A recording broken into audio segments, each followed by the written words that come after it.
the home of entertainment commentary. And today, let us go to Uganda and sip some Ugandan waraji or kasese. I'm not sure God that kasese thing has reminded me of her. Anyway, listen. So today's Lugambo is coming from the land of 7 hills. Is that what they call Eugene? Is Eugene the land of 7 hills? So yeah, scrap that. Sasa, there's this celebrity couple, Flavia Tumusiime and Kabuura Andrew. Kabuura Andrew is a sports journalist. He's actually a renowned sports journalist. Like, he's known in the sports circles. And Flavia Tumusiime is a media personality. I think she's on TV, she's on radio, and she also has a YouTube channel. So, screen chats between Andrew and this lady who works for the French embassy leaked. Now, both these guys are married. Andrew is married to Flavia, and then the lady in the chat is married to some other guy there. So yes, so this is them here. Now, I don't know who leaks these chats out. Because for me, I'm just like, if I'm going to be flirting with you, why would you be this negligent with this?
Is talking about how they've taken a test. I don't know if it's a COVID-19 test or it's a HIV/AIDS test, but we all know the bet is because they were smashing it raw, like raw smashing it. I took the test, the thing came out negative. So baby, you already know you're going in.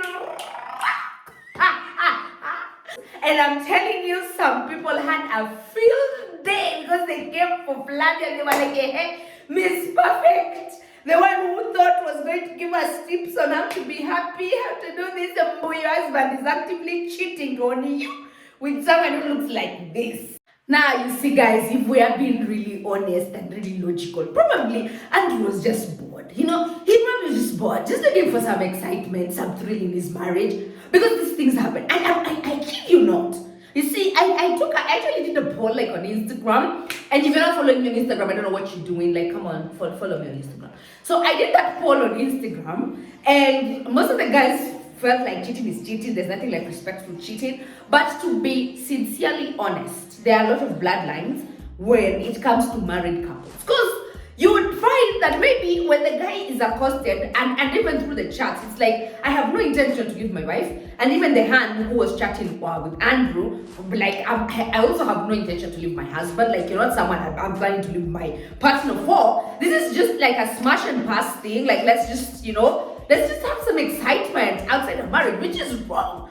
But you later on in life realize that some things, people usually put them in compartments. You're like, so this is just me, but when I get home to my wife, I want to, I still want to be married. I still want to be happy in my marriage, but it's not, I'm sure it will not even come as a shock that this is what this guy is doing, entertaining some other hand, while the wife is there working like a career. Like, I just don't understand. And then you always look at the hands that these men, these men were in media, like there was that one Tanzania who was cheating with them, basically. So anyway, so you look at these people who these men cheat on their women with. At the back of your mind, you're just like,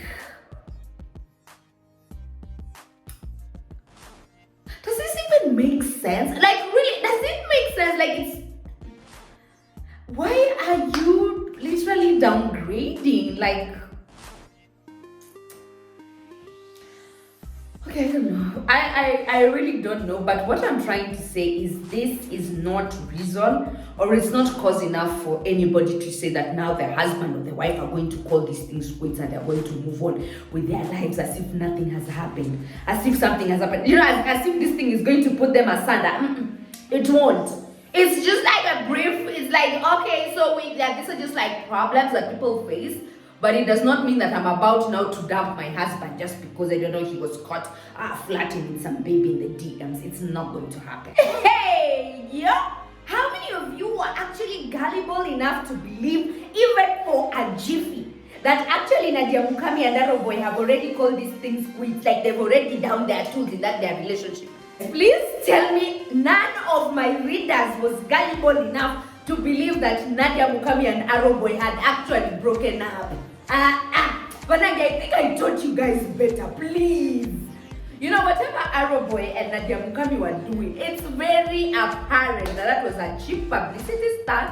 It was super transparent and it was something, I don't know what they were hoping to achieve from it. But for me, I said I'm not going to fall. That clickbait is not going to get me. I'll not be clicking. I'll not be subscribed to that story. And then Nadia now comes up and she's like, who tells you that me and Arrowbwoy have broken up? Did you hear it from me? Please. Acting as if she's not the one who put out a graphic message. Acting as if guys had not caught them and following each other on social media. And me, at the back of my mind, I'm like, do you think Arrowbwoy is stupid enough to give up on this thing before he has harvested from this vineyard? It's too early. Arrowbwoy even though matunda anaanza kuzaa. Right now, it's when like the fruits of that hard-earned labor, the hard digmatization labor, zaido zinaanza kuzaa sasa. Mnataka Arrowbwoy aondoke alafu bado brand yake hata haijafika mahali ambapo anataka ifike. But the thing is, my lovely Nadia, I'm a Nadia Mukami fan by the way, and I'll forever say this. Truth is, you guys keep calling wolf, keep crying wolf the way Annalisa and Ben Paul used to do last year. Oh, we've broken up, oh, we're no longer together, oh this, oh, we cheap, and then 5 seconds later, really the thing that they kept calling for came to pass. But for now, no, it's too early, guys. It's too early for Arrowbwoy to even think, to even attempt, to even calculate being dumped by Nadia Mukami.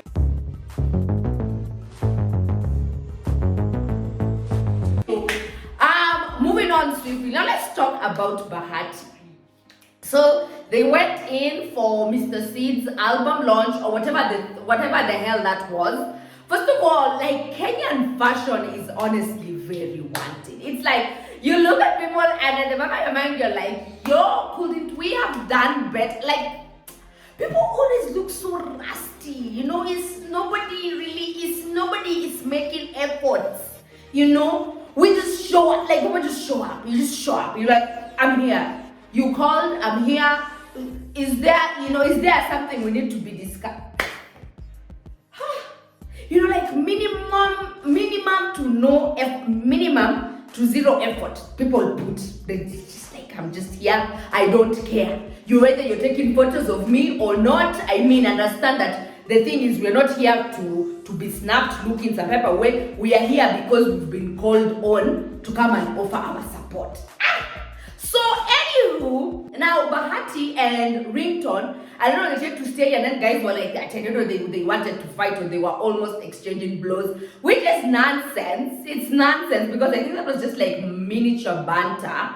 And for Apoko Ringtone to be part of that whole Christian gospel, whatever thing that was they were doing for Mr. Seed, whatever, man. So anyway, what got me, like my mouth was just like, what the hell? And it's a question that I've asked my guys, it's a question that I've asked people on Instagram, honestly. Like if anybody has an answer, please let me know. Is this the model operandi in other countries? Like, do people just have a laissez-faire thing?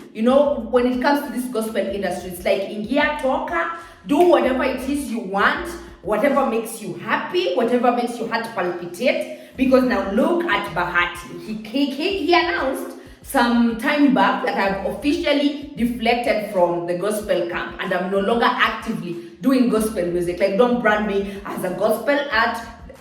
The only thing I'm doing is I want to do, love ballads and I can collaborate with whoever the fuck I want to collaborate with. I can sing whatever the fuck I want to sing. Just don't box me. But I've not yet divorced my relationship with Jesus Christ. Then now Bahati shows up, all popping, looking like Swamu alaikum. Baba amevalia ametinga kanzu, looking like some Dubai Sponyo or whatever, and he's on the vape vibes. He's vaping. Then he tells us, I'm here, I want to celebrate. I don't know, I'm celebrating the fact that I've had a very successful year. It's been a mix-up whether I'm a gospel artist or I'm secular artist. I don't know, I'm just like, do other countries really have this confused model? Does anyone have an answer to that, honestly? Because I've asked around, and that's all I need to know. Like other African countries, are people allowed to move in and out the same way we move in and out of these public toilets? Like today, I wake up, I decide I'm doing gospel. The next day, I wake up, depending on how my loins are feeling, I move. The next day, I wake up, I'm like, give me that vape, I want to go celebrate life, don a kanzu, and do whatever it is I want to do. I mean, a kanzu is just a kanzu. Allah. Lakini. And then we saw Mr. Seed there with the wife Nemo. I thought you guys had said that Nemo and Mr. Seed were they were no longer dating. Because apparently Ombu, the hand has not been, Ombu apparently or allegedly the hand has not been seen in most of their photos. But they were there. Happy couple, supporting, even with their baby there. But if anyone has the answer to the question that I've just asked, please comment down below because I am confused AF. I just need guidance. I need guidance. I need a roadmap. I need someone to be my compass to explain everything to me like I'm a 5-year-old child. Please. Thanks for watching. Smash the subscribe button. If you've not yet hit notification, do that so that you do not miss when we post and upload. And I will see you again in the next video.